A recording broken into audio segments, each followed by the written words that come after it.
श्री शिवाय नमस्तुभयम। दोस्तों, आप सभी लोग जानते हैं कि 15 अप्रैल 2025 यानी मंगलवार को पड़ रही है वैशाख मास की पहला मंगलवार। और दोस्तों, यह वह तिथि है जो वैशाख मास में पड़ने वाली सबसे बड़ी मंगलवार है और इसका बहुत ही बड़ा और विशेष महत्व होता है। पूज्य गुरुजी ने कहा है कि अगर कभी भी मौका लग जाए तो आप लोगों को पीपल के पत्ते पर राम लिखकर बहुत छोटा सा उपाय करना है।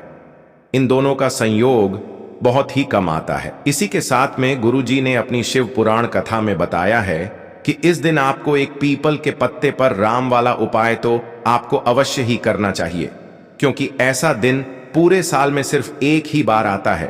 और दोस्तों, आप सभी लोग जानते हो कि मंगलवार का अगर सबसे बड़ा कोई उपाय है तो वह पीपल के पत्ते पर राम वाला उपाय। तो दोस्तों, मंगलवार के दिन आप लोगों को इस पीपल के पत्ते पर राम लिखकर बहुत छोटा सा उपाय करना है। बहुत सारे लोग होंगे जिन लोगों ने इस उपाय को ना किया हो, मतलब पूरा साल निकल गया, उन्होंने किसी भी दिन इस पीपल के पत्ते पर राम वाला उपाय को ना किया हो। पर दोस्तों, आपके पास एक पहला मौका बचा हुआ है, जो कि 15 अप्रैल 2025 पहला मंगलवार के दिन है। इस दिन आप लोगों को इस वाले उपाय को जरूर कर लेना है।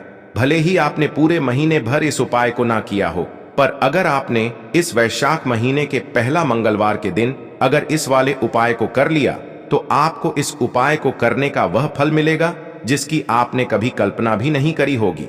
इसीलिए आप लोग इस वाले उपाय को एक बार जरूर कर लेना है, ताकि आप लोगों के हाथ से यह मौका ना जा सके और आपको इस उपाय को करने का फल मिल सके।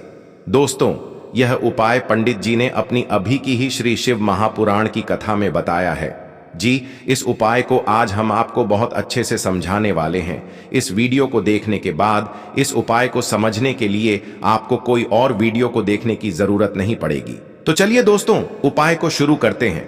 देखिए, इस वैशाख महीने के पहला मंगलवार के दिन यह इतना खास होता है, इतना महत्वपूर्ण होता है। देखा गया है कभी कभी बड़े बड़े पूजा पाठ अनुष्ठान से जो मनोकामना पूर्ण नहीं होते, वह वैशाख महीने की पहला मंगलवार के दिन एक छोटे से उपाय करने से ही आपकी मनोकामना पूर्ण हो जाती है। और बहुत सारे लोगों ने इस उपाय को किया भी है और उनको इस उपाय को करने का फल भी जरूर मिला है। अगर आप लोग भी इस उपाय को करना चाहते हैं तो आप इस उपाय को पहले अच्छे से समझ लेना, सुन लेना, उसके बाद करना। आपको इस उपाय का फल जरूर मिलेगा। और इस उपाय को कर लेने से आपके घर में चाहे किसी भी प्रकार की दुख और समस्या क्यों ना चल रही हो, आपको उसका कारण भी नहीं पता है कि भाई यह समस्या किस कारण से चल रही है। उसका कुछ भी कारण हो सकता है, जैसे पितृदोष हो सकता है या किसी भी तरह का मंगल दोष भी हो सकता है। तो इस दिन आप लोगों को यह वाला उपाय कर लेना है। यह एक ऐसा उपाय है जिस उपाय को अगर किसी विशेष दिन पर किया जाए तो भाई उस विशेष दिन का जो है वह तो हमें मिलता ही मिलता है। पर हमने उस दिन पर इस उपाय को किया है तो हमें उससे भी बड़ा फल मिलता है, और फल बहुत जल्दी मिलता है, क्योंकि आप इस उपाय को बहुत ही बड़े और विशेष दिन पर कर रहे हो। तो चलिए अब उपाय के बारे में बात करते हैं। लेकिन उससे पहले आप लोगों को यह जानना आवश्यक है कि आखिर यह उपाय किस समय करना है, किसको करना है और कैसे करना है। तो चलिए हम आगे आपको वीडियो में एक एक करके बता देते हैं। लेकिन उससे पहले अगर आप लोग हमारे चैनल पर पहली बार आए हैं या फिर मेरी आवाज आज पहली बार सुन रहे हैं तो हमारे चैनल को सब्सक्राइब जरूर कर लेना और इस वीडियो को लाइक करके कमेंट बॉक्स में श्री शिवाय नमस्तुभयम ओम नमः शिवाय जरूर टाइप कर देना। तो दोस्तों, इस पीपल के पत्ते पर राम वाला उपाय को हमें इस मंगलवार के दिन कैसे करना है, किसको करना है, किस समय करना है और कहां पर करना है, यह सारे सवालों के जवाब आपको इस वीडियो में मिल जाएंगे। और जो यह वीडियो देखेगा भाई, उसको पीपल के पत्ते पर राम वाला उपाय जरूर करना चाहिए, क्योंकि इस दिन पीपल के पत्ते का भी बहुत ही बड़ा और विशेष महत्व होता है। आ जाए पीपल के पत्ते पर राम वाला उपाय की तो यह सोने पर सुहागा वाली बात हो जाती है और यह एक बहुत ही बड़ा उपाय हो जाता है इस मंगलवार का। तो अब दोस्तों, इस पीपल के पत्ते पर राम वाला उपाय को आखिर करना किसको है, सबसे पहले हम लोग वह बात जान लेते हैं। तो देखो, घर की जो बड़ी माताएं बहनें होती हैं, उन माताओं बहनों में से कोई भी एक बड़ी माता बहन इस वाले उपाय को कर सकती है। और दोस्तों, अगर आप चाहे तो अपने घर में से सभी सदस्यों को भी इस उपाय को करवा सकते हैं। अगर किसी व्यक्ति की खुद की कोई मनोकामना है, खुद की कोई दुख और परेशानी है जो कि वह अपने लिए ही करना चाहता है, इस वाले उपाय को तो वह खुद अपने लिए भी कर सकता है। बाकी अगर कोई घर में से ऐसा है जो कि अपने पूरे घर परिवार की सुख और शांति के लिए यह वाला उपाय करना चाहता है, तो भाई वह भी कर सकता है, उसमें भी कोई दिक्कत वाली बात नहीं है। कहने का मतलब यह है कि इस उपाय को हर एक सदस्य भी कर सकता है और पूरे घर परिवार के सदस्य के लिए घर की बड़ी माताओं बहनों में से कोई एक माता बहन भी कर सकती है। माताएं बहनें अगर घर में उपस्थित ना हो या वह यह वाला उपाय ना कर पा रही हो, तो फिर घर का कोई बड़ सदस्य भी इस पीपल के पत्ते पर राम वाला उपाय को कर सकता है, चाहे फिर वह पुरुष ही क्यों ना हो, उसमें कोई भी दिक्कत वाली बात नहीं है। उसके बाद में दोस्तों जो अगला प्रश्न निकल कर आता है वह यह आता है इस उपाय को लेकर कि आखिर इस उपाय को हमें किस समय करना है, सुबह के समय करना है कि शाम के समय करना है। तो देखो, इस वाले उपाय को आप लोग सुबह के समय भी कर सकते हो और शाम के समय प्रदोष काल में भी कर सकते हो। अब अगर आप पूछो कि भाई सबसे उत्तम समय कौन रहेगा इस पीपल के पत्ते पर राम वाला उपाय को करने का, तो हम आपसे बस यही कहेंगे कि इस उपाय को आप सुबह के समय करेंगे तो ज्यादा बेहतर होगा। बाकी अगर प्रदोष काल शाम के समय भी करेंगे तो भी अच्छा होगा, उसमें कोई भी दिक्कत वाली बात नहीं है। तो अब दोस्तों जो अगली सबसे बड़ी और महत्वपूर्ण बात आती है वह यह आती है कि सुबह अगर हम उपाय को करेंगे तो हमें कितने बजे से लेकर कितने बजे तक के बीच में करना है, और शाम के समय प्रदोष काल में करेंगे तो हमें कितने बजे से लेकर कितने बजे के बीच में करना है। तो देखो, सुबह जितनी जल्दी हो सके आप उपाय को करने की कोशिश करना। बाकी अगर किसी कारणवश लेट भी हो जाओ, थोड़ी देर भी हो जाए, तो 10 या 11 बजे तक भी आप उपाय कर लेना, पर 12 बजे से ज्यादा देरी ना हो, ठीक है, इस बात का ध्यान रखना। उसके बाद में दोस्तों अगर शाम के समय प्रदोष काल की बात करें, प्रदोष काल का जो समय होता है वह शाम के 6 बजे से शुरू हो जाता है। मतलब शाम के 6 बजे से लेकर 7 बजे के बीच का जो समय होता है यह समय प्रदोष काल का समय होता है। तो आप इस उपाय को 7 या 8 बजे के बीच में भी कर सकते हो। मतलब शाम के 6 बजे से रात 8 बजे के बीच में आप कभी भी इस वाले उपाय को कर सकते हो, उसमें कोई भी दिक्कत वाली बात नहीं है। मैं किसी भी दिन आपको पीपल के पत्ते पर राम लिखकर बहुत छोटा सा उपाय करना है, ऐसा समझ लीजिए। जितने भी आपके शत्रु हैं, जो भी आपके विरोधी हैं, दुश्मन हैं, जो आपको हर तरफ से परेशान कर रहे हैं, अब उन शत्रुओं की अकड़ निकलेगी। शत्रु का किया कराया भी तुरंत हट जाएगा जब मंगलवार में आप इस छोटे से उपाय को करेंगे। तो देखिए, आज की वीडियो विशेषकर उन लोगों के लिए ही है जो अपने जीवन में शत्रुओं से और दुश्मन से बहुत ज्यादा परेशान हो चुके हैं। देखिए, जगत जननी मां जगदम्बा का हम मंगलवार में पूजन करते हैं और उनसे जुड़े हुए उपाय करते हैं। साथ ही साथ आपको बता दें कि मंगलवार में संकट मोचन हनुमान जी का पूजन करने से और उनसे जुड़े हुए कुछ उपाय करने से जीवन के बड़े से बड़े कष्ट भी क्षण भर में दूर हो जाते हैं। तब बहुत कम समय में आपके शत्रु और आपके विरोधी आपके जीवन से दूर हो जाएंगे। आपके दुश्मन लाख कोशिश करने के बाद भी आपका बाल भी बांका नहीं कर पाएंगे अगर आप मंगलवार में इस छोटे से उपाय को कर लेते हैं।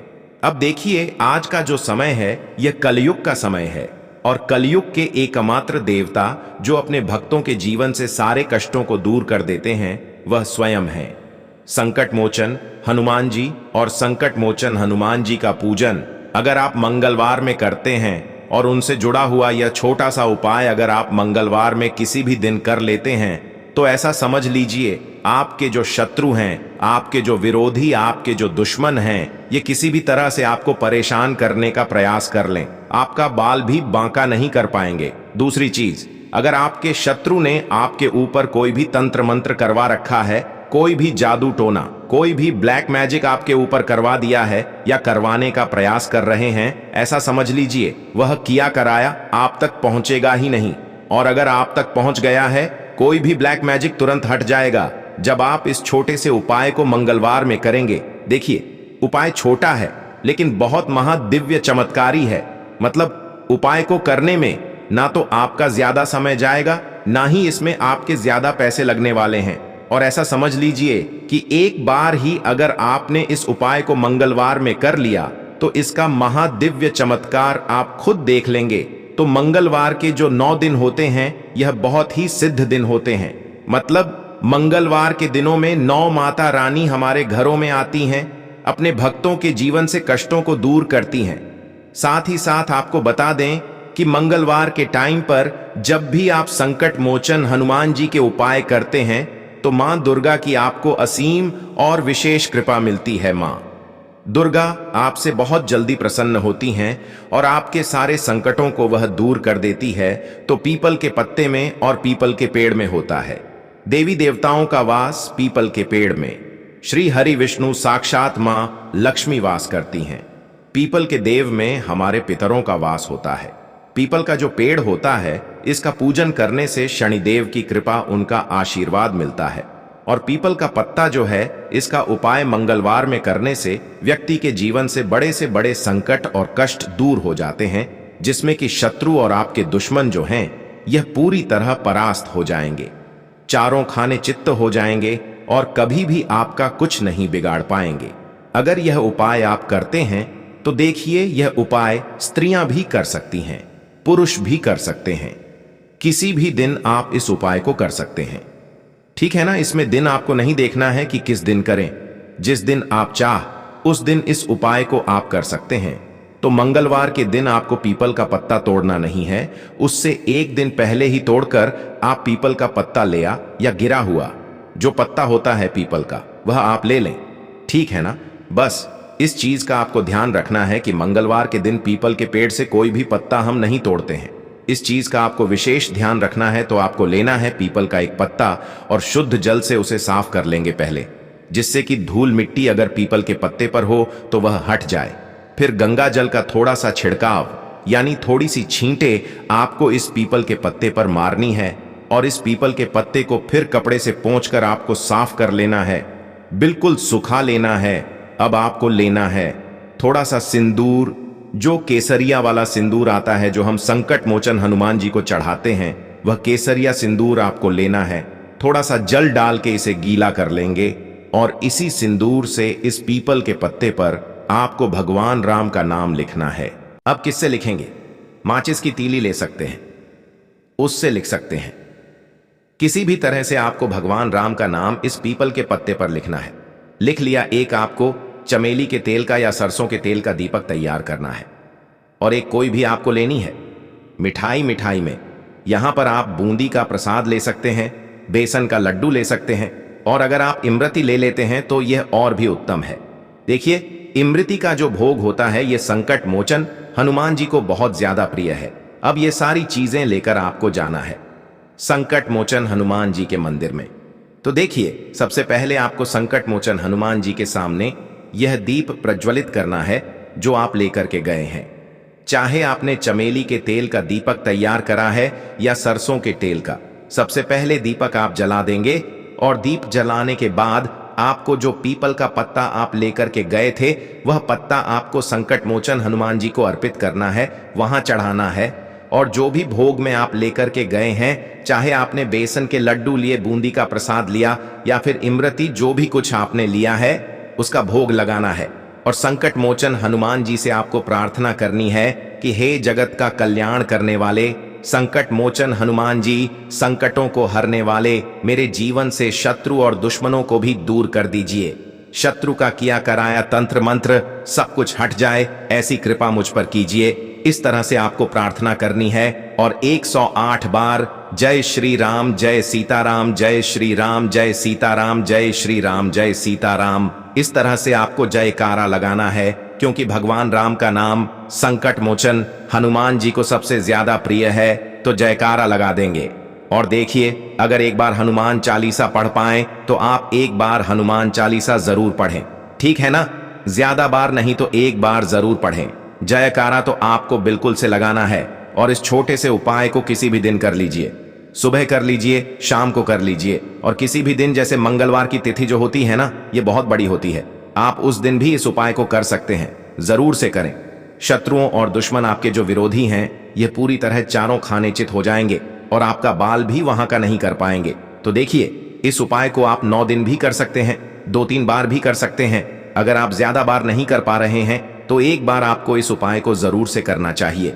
तो तो देखिए, इस उपाय को करने से जो आपके सामने से शत्रु हैं वह भी परास्त हो जाएंगे। जो पीठ पीछे वार करते हैं, पीठ पीछे तंत्र मंत्र करवाते हैं, वह शत्रु भी चारों खाने चित्त हो जाएंगे। बस छोटा सा उपाय है, जरूर करें। तो देखिए, अब बात कर लेते हैं अपने एक बहुत छोटे से उपाय की, जिसे मंगलवार में करने से आपकी हर मनोकामना पूरी हो जाती है।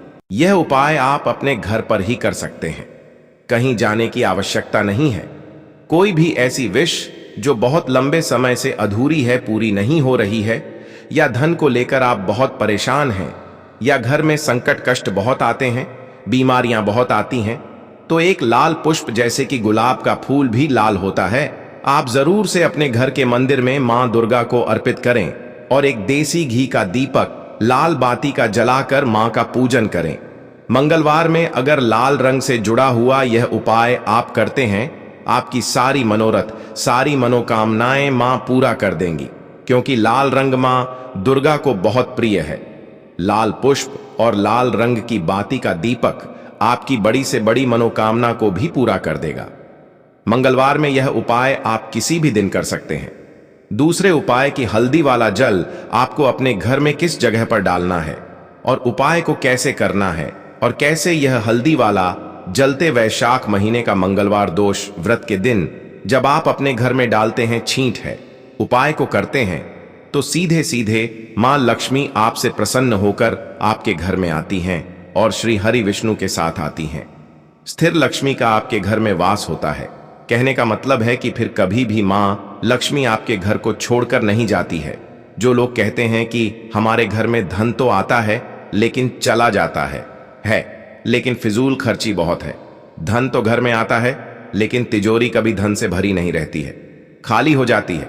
तो 90 पर लोग ऐसे होते हैं जिनके जीवन में यह समस्या होती है कि हमारे घर में स्थिर लक्ष्मी का वास नहीं है। देखिए, हम सभी चाहते हैं ना कि मां लक्ष्मी और श्री हरि विष्णु हमेशा हमारे घर में रहे, उनका आशीर्वाद बना रहे, हम हमारे जीवन के जितने भी दुख हैं उनका सामना जो है बहुत आसानी से कर सके। देखिए, जब व्यक्ति के पास पैसा नहीं होता है ना, तो वह बहुत सारे कष्ट दुख उसके जीवन में जब आते हैं उनका सामना भी नहीं कर पाता है, और जब उसका आर्थिक पक्ष मजबूत होता है तो बहुत सारी समस्याएं उसे अपने जीवन में जो आती हैं वह छोटी लगती हैं। लेकिन अगर पैसा भी पास नहीं है तो छोटी छोटी प्रॉब्लम्स और छोटी छोटी चीजें जो हमारे जीवन में आती हैं वह भी बहुत बड़ी लगने लगती हैं। तो आपको करना क्या है, आपको यहां पर लेना है गंगा जल। तो देखिए, सबसे पहले तो आपको अपने पूरे घर में गंगा जल का छींटा लगाना है, ठीक है ना। गंगा जल आपके घर से जितनी भी नेगेटिव एनर्जी होती है उसे बाहर कर देता है, ठीक है ना। गंगा जल का छिड़काव जब आप करते हैं, उसके बाद कोई पूजा पाठ करते हैं, कोई उपाय करते हैं, वह पूरी तरह से सफल होता है, क्योंकि आपके घर में पॉजिटिव एनर्जी, सकारात्मक ऊर्जा आ जाती है, ठीक है ना। तो इतना करने के बाद आपको क्या करना है, एक लोटे के अंदर या एक कटोरी, किसी भी चीज के अंदर आपको अपने घर का शुद्ध जल लेना है। ले लिया, उसके बाद पिसी हुई हल्दी उसके अंदर मिलानी है। मिला दी जब हल्दी आपको मिलानी है, ठीक है ना। उस समय आपको श्री हरि विष्णु का ध्यान करना है। श्री हरि विष्णु से प्रार्थना करनी है कि मेरे घर में धन बढ़े और कभी भी मेरे घर की जो सुख समृद्धि है उसमें कमी ना आए, ठीक है ना। जब आप जल मिला लेंगे, उसके बाद आपको तुलसी का एक पत्ता लेना है। तुलसी का पत्ता पहले ही तोड़ लें। मंगलवार के दिन भूलकर भी आपको नहीं तोड़ना है तो वाले दिन नहीं तोड़ेंगे, उससे पहले ही तुलसी का पत्ता तोड़कर रख लें। अगर आपके घर में तुलसी का पौधा इस टाइम सूख गया है, नहीं है, तो जहां पर भी आपको तुलसी का कोई पत्ता मिल जाए, एक पत्ता आप ले आए।